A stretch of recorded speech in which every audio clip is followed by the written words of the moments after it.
Well, none of this. A car crashing into a home in Sacramento's Land Park neighborhood at the same intersection where a four-way stop sign was recently installed. It's a scary scene at a spot neighbors have warned police about before. Your reporter covering Sacramento County, Tori Apodaca, is live with the traffic problem there. Tori. This could have killed us. That's what the couple had to say about this crash when they came out to this mess in front of their home. You can still see some of those chunks of concrete laying behind me, as well as the window of their living room boarded up. Thankfully, no one was injured, but it has some questioning if the newly installed stop signs are hurting more than helping. The headlights of a totaled car flashing, chunks of concrete flying, the front window glass of the house shattering. Video from the homeowner capturing the aftermath of a car that crashed through a concrete wall in front of a home in Land Park. This is the accident.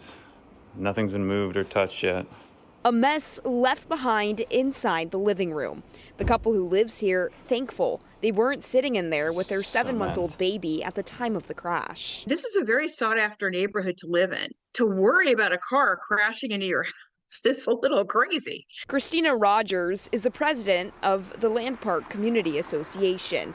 She says it's taken over 10 years to get the city to install this four-way stop sign on 2nd Avenue and Land Park Drive, the intersection where the crash happened. I was always thinking, one day a car is going to come through the living room and hopefully I'm not going to be there. A day after the new stop signs were installed in October, I spoke with neighbors who feared the stop signs weren't going to do enough to slow down drivers. But people are adjusting, and I have heard people tell me that things are actually getting a little better. It's slowing down. But with tire marks still visible on the front lawn, this car clearly was going fast enough to break through a concrete wall. Sac PD confirms it appears the driver didn't stop at the stop sign.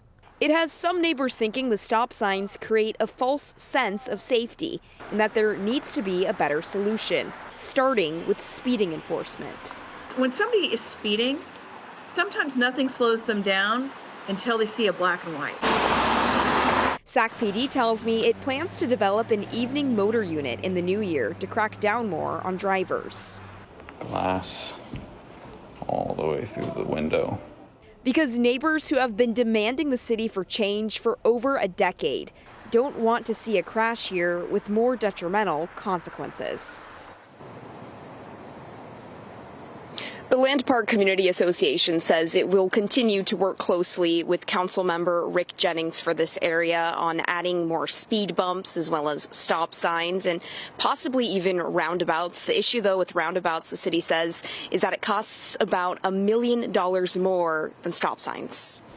Well, certainly thankful that that family and that baby are safe and okay tonight. Thanks, Tori.